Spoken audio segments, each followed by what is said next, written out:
So what are we going to do today? We're going to be snow goose hunting down in Missouri River Bottoms. Spring conservation order. The Missouri River Bottoms. Yes, sir. Well, that's a long drive. It is.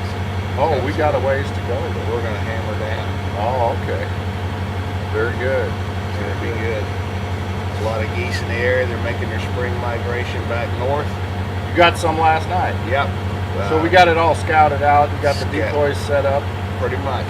That's luxury snow goose hunting. This is like I'm on a guided trip. It's a dry foot guide service. We're going to keep you dry and fed and ready to roll. Wow, you got food too. Absolutely. I brought food. Perfect. I brought coffee.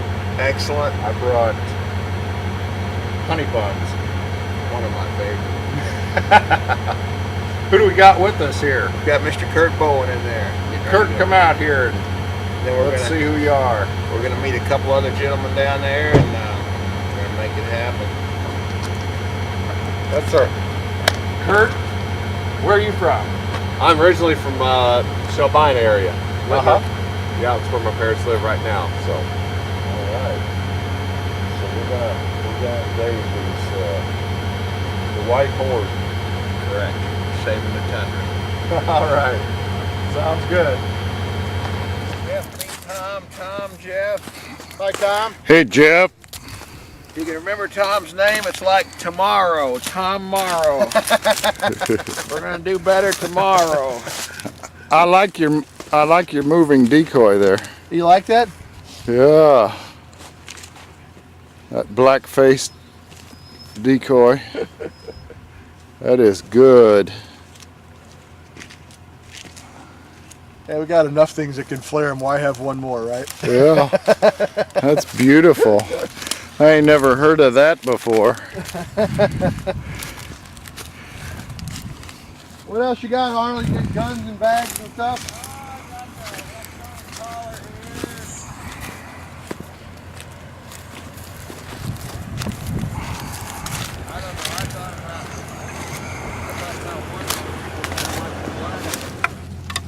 All right, here, you want this one?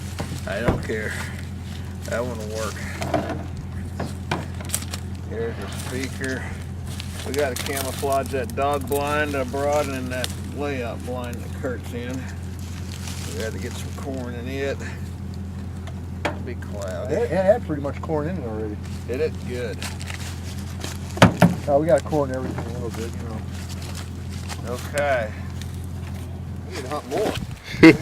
That's what Aaron McCauley's wife told him. He said, I think maybe 15, 16 days a year is enough. And he said, I think maybe we need to see a lawyer.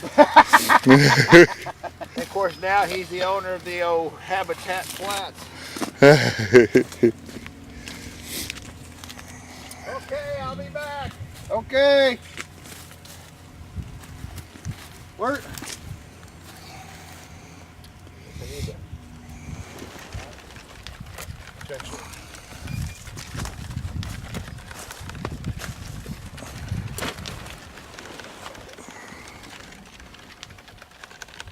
One of your rotaries go faster than the other for a reason? Or I got a hook. Yeah, the slower ones are closer to landing. I don't know. I'll fix that in a minute.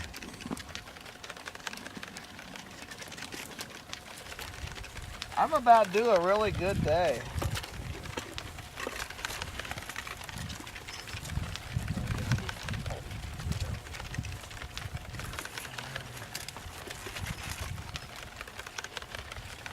Okay, we're gonna have some Tony Toy select cuts here.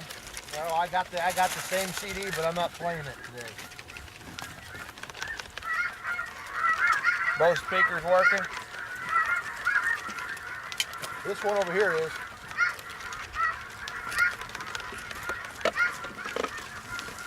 Yep. Arnold? Yep. Level sound all right?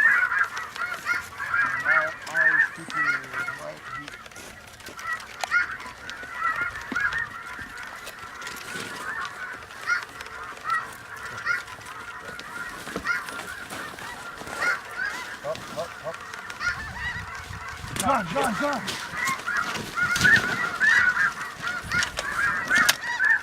They win. How about now?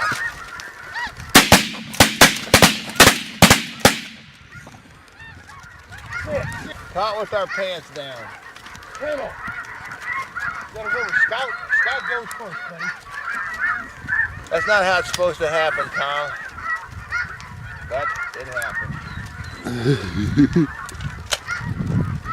We'd have been down and hid, that'd have been a massacre. Oh, that would have been light them up.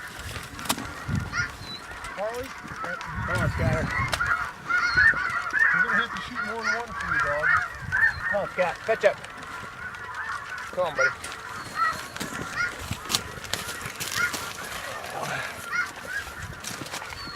An adult blue goose. The beauty is, we're not skunked. They was tearing us up.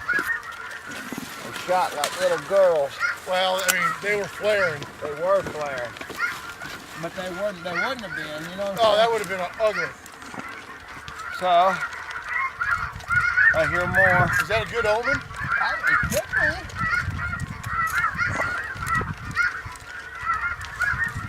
I guess I should turn my boombox on, huh? Clean hose.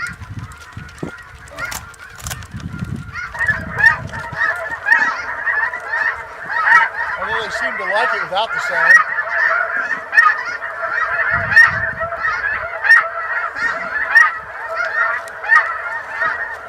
Dang, I wish we would have been ready. Yeah, that was pretty sweet. You had to ask if both speakers were working. You had to ask.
I was filming until he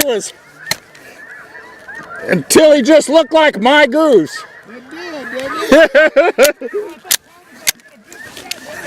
That's a mature blue. Same species as the snow, just a different color morph. Nickname for it would be Eagle Head because of all the white. It's an indication it's an adult. And this is an immature snow goose. Just a young one, what we're meaning. And you can tell that by the motley gray colors that's in it. Once we put a mature on the ground, why, we'll show you the difference. It'll be all white with just the black tips.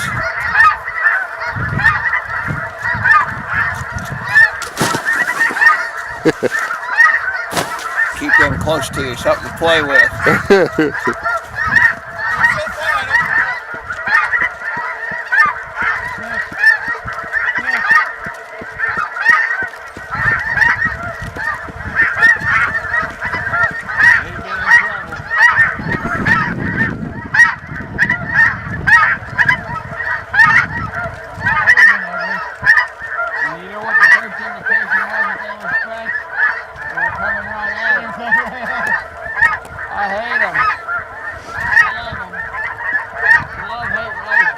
Speckle bellies are not legal? White, yeah, their scientific name is white fronted, nicknamed speckle belly. Uh-huh. And they are only legal during the regular Canada season. Oh. So you're required to positively identify your target. And the first indication those were speckle bellies was their desire to come right in. Which is the exact opposite of what they do during the season. Exactly.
I got a lot of him on camera.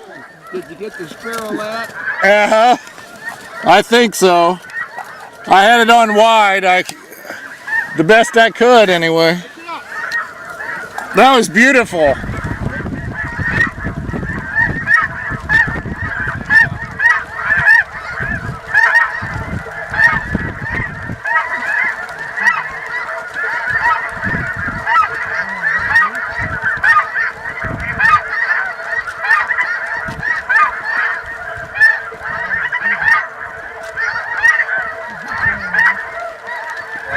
Yeah. What we're getting ready to look at is what we call a feed field, and just means there's a large number of geese in there feeding. Once that happens in the location where you're hunting, it's kind of hard. You're sitting out there and, you know, 1,600 decoys, and there's probably 5,000 or 6,000 live geese down here, and so it's hard to compete with that.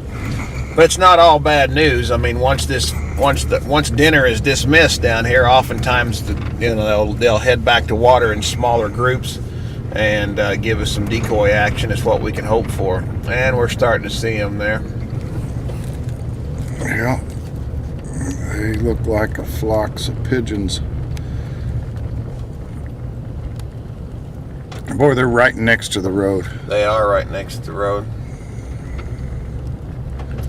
They won't tolerate us getting too close, but there's more coming from the north up there. I'm just going to keep on eating. Yeah, we've been watching lines of them all morning coming down to here. In a minute, they're the kind of bird that they will on their own. They're skittish. They're nervous. They'll jump in a minute and swirl for you. That'll give you a really good shot. And we can get closer if you want to. Totally up to you, sir. But you see how they're getting up to the left? Uh-huh. Working their way into the wind. They always feed into the wind. That way that they can take off if they're threatened or startled. And that's why in our spread we set at the upper end of that spread. You know, we've got decoys strung out 200 yards in front of us, but the geese will always work to the head just like these live birds are doing. And that's because that's where the fresh food is. I mean, they're like a gleaner combined on the ground. I mean, if I was a hungry goose, I wouldn't want to follow 10,000 other geese. I'd want to be the first one getting to the food trough.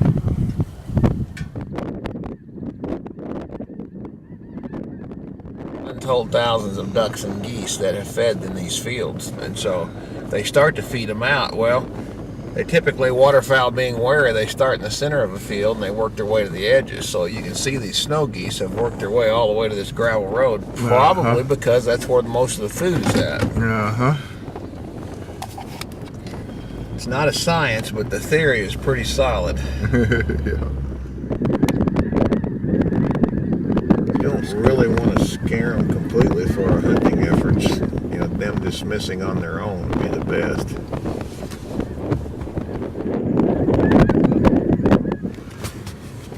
I hate to sound like the guy that you just, you know, is always going to top it, but I mean, this field yesterday was just unreal. I mean, it just pretty much went from that corner all the way to that corner.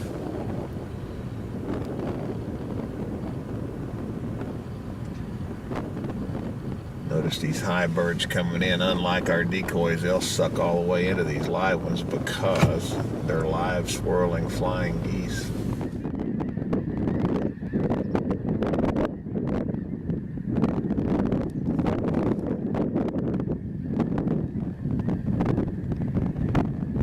And, you know, you can't outthink a snow goose. So I prefer to just patiently wait at the decoys. When they dismiss class here, you know, hopefully we'll get some players.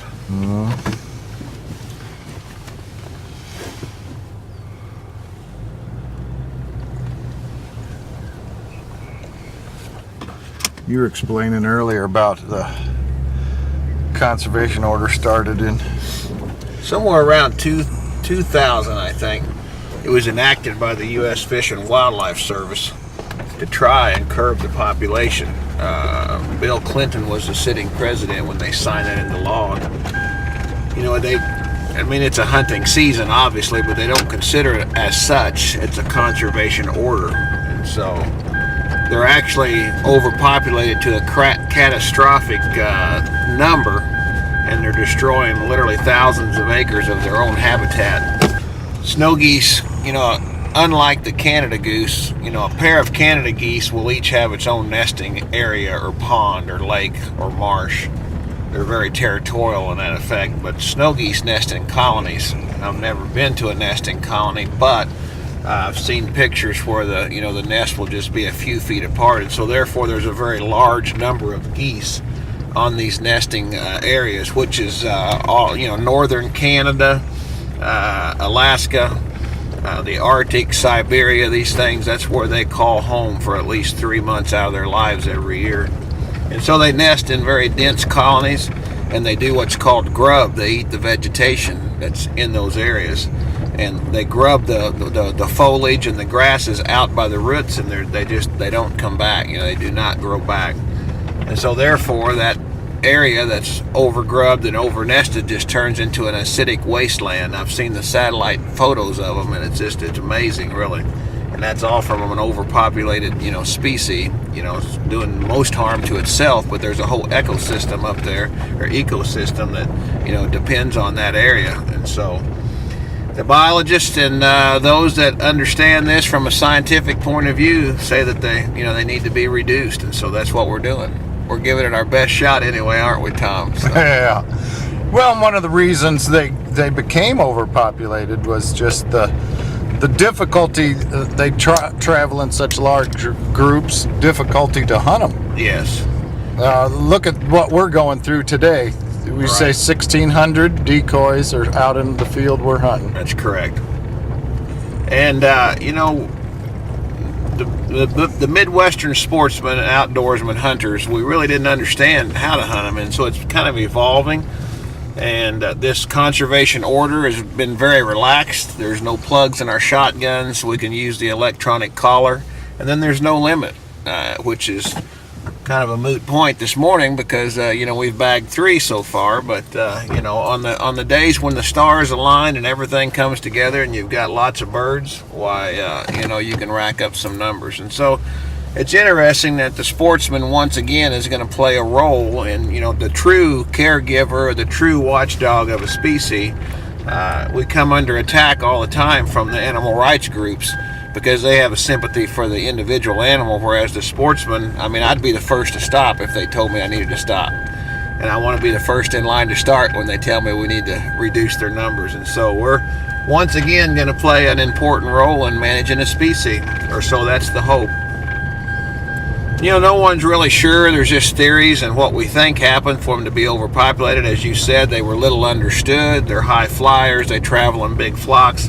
I mean, they've been around since probably day 5 of creation, but you know, we didn't understand the species, and farming practices have changed. I mean, they've made that same 3,000-mile journey, you know, from the Arctic all the way to the Gulf every year.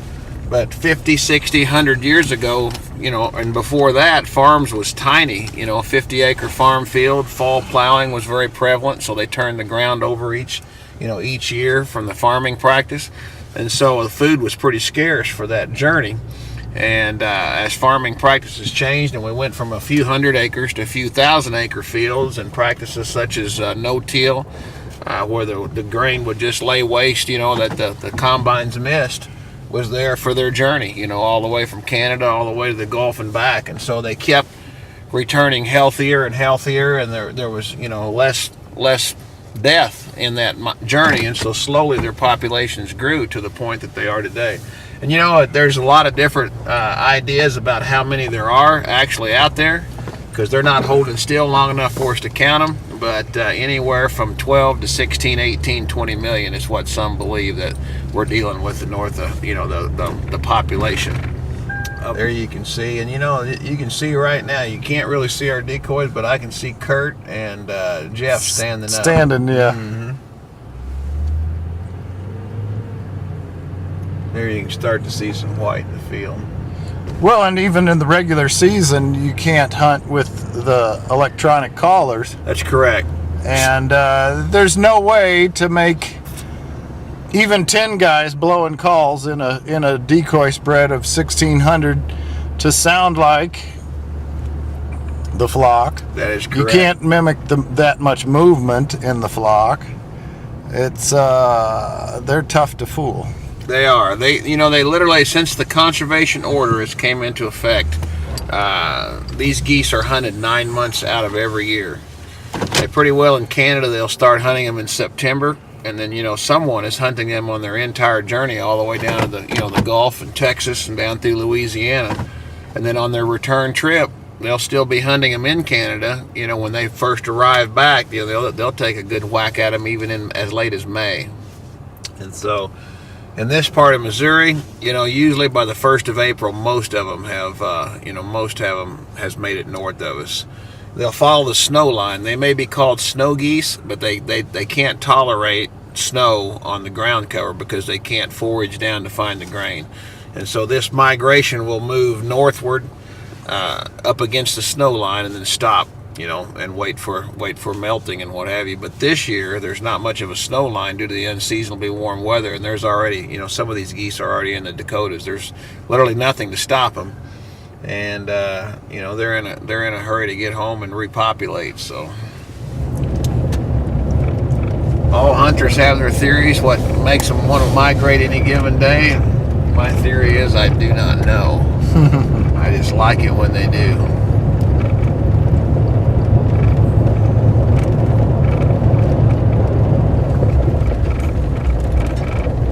So where are we, about straight south of Swan Lake area? Or? Yes, sir.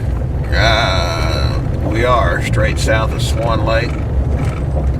They call this the Golden Triangle. That's a nickname for it in the waterfowl world because of the Dalton Cutoff and Grand Pass Conservation Area, Swan Lake. And if you look at those key points, why, it does form a bit of a triangle. This is the lower end of the Dalton Cutoff.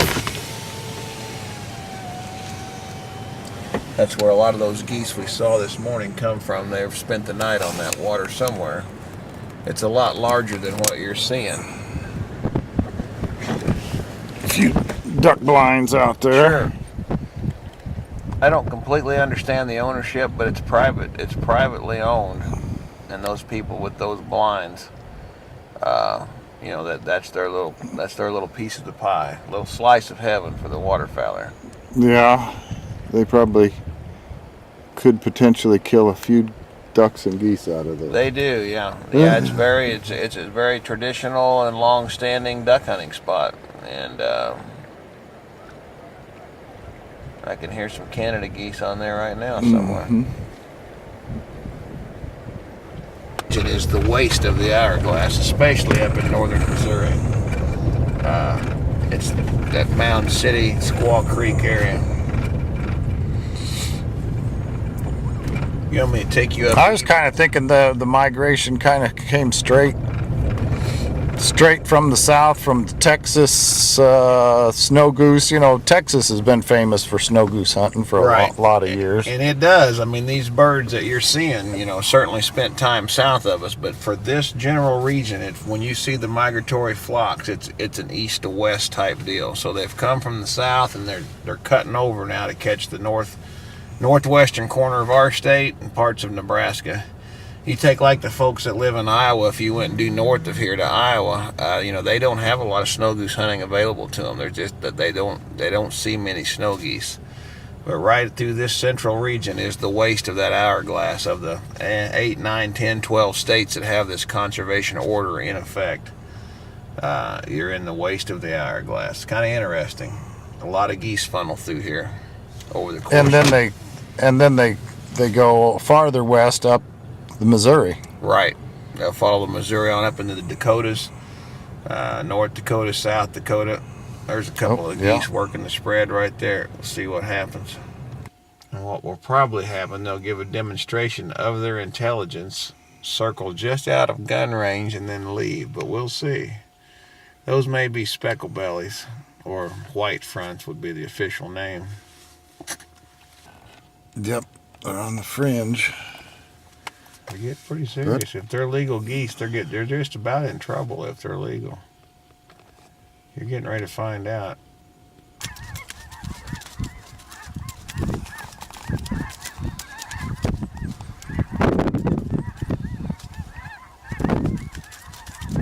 Give you some interesting footage, though. This group here may do it. key in on these 5 or 6, Tom, because they'll probably come out on them.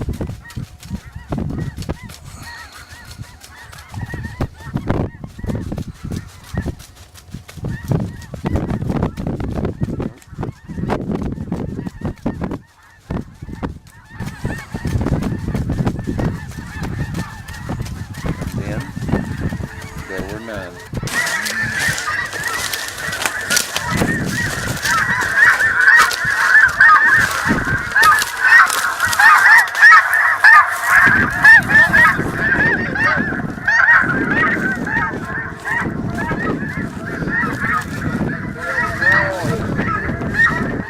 Actually, I think move the flowers further back and get this thing out of here. They actually got better. They're getting too buggy here. We've had some work and they're flipping on us. You want to take this down completely? We don't need it now, do you think? We took the other one down. We cleaned all these back.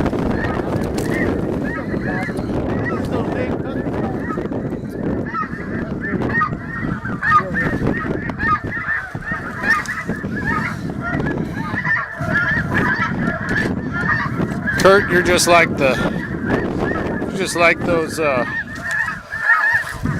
those pro athletes, you know, in the off season here. You're the infamous defensive coordinator at the Macon High School, and this is what you do in the off season, huh? On one of these high dollar hunts. Oh yeah. Compton.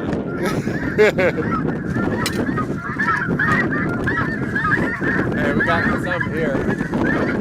Is that group? You want to take the feather flyers down or just move them? I'm moving them further. We can move them way back there.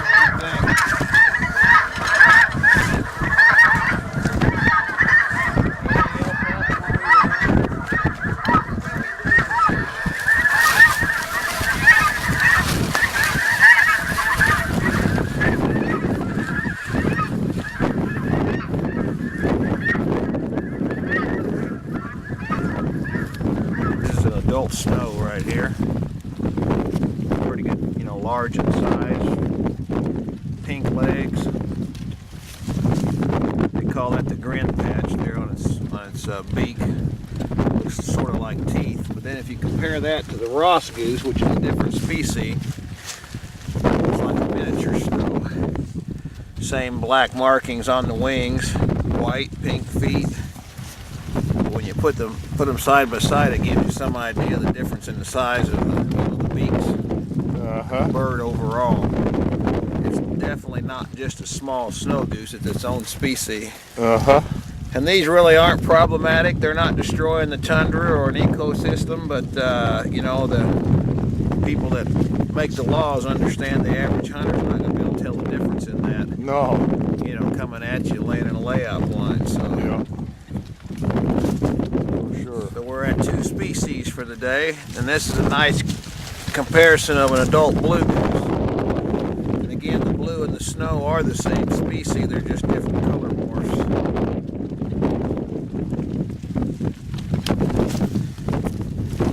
They're the same species, the blue's not an immature No. snow. No, this is an adult blue. And they, you know, they interactively mate between the two of them. You know, a pair can be a blue and a snow. We just call them snow because that's our nickname. You know, that's what we call them. But they're all Harley here. they're both in the light goose category.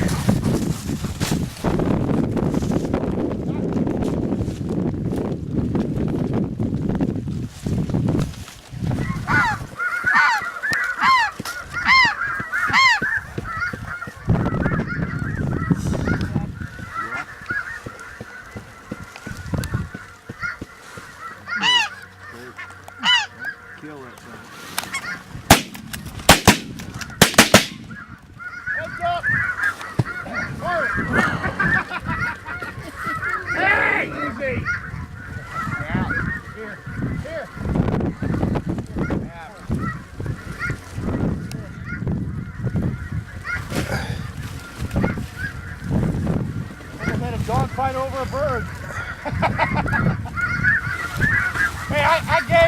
Another Ross. Juvenile Ross. Ah. You can tell by the little splays, the little bits of gray in there. Uh-huh. I thought he was even on that last one. They're a pretty good table fare. Uh-huh.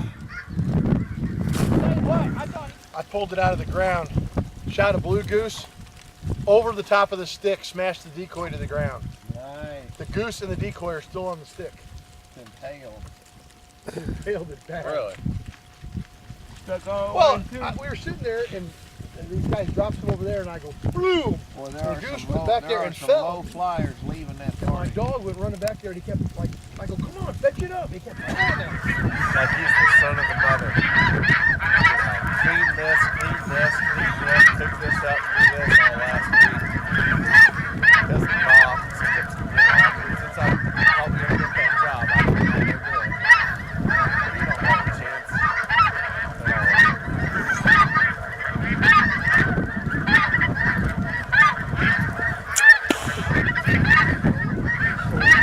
Does anybody have a data connection down there?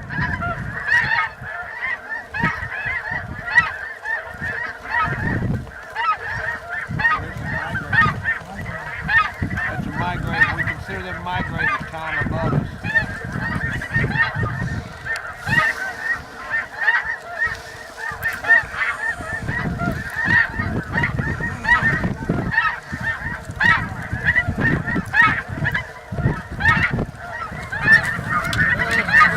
Curt Bowen.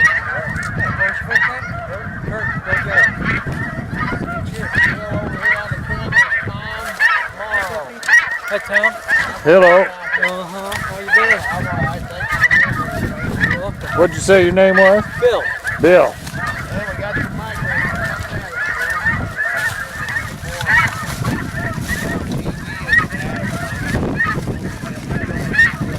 Baiting is illegal.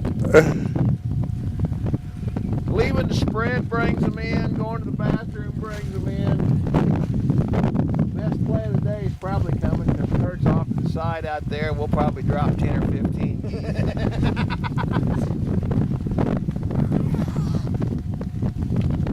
You and I driving around did not cause that this morning, though. Me and Mr. Tomorrow. No, it did not. Usually it does. Usually it does. You're sitting here thinking about what you want to do tomorrow, aren't you? Yes, I am. Stay here or go to Swan? I don't know. And we don't have to. You can actually come to that decision at night. I've still got those 200 or 300 at home in my garage.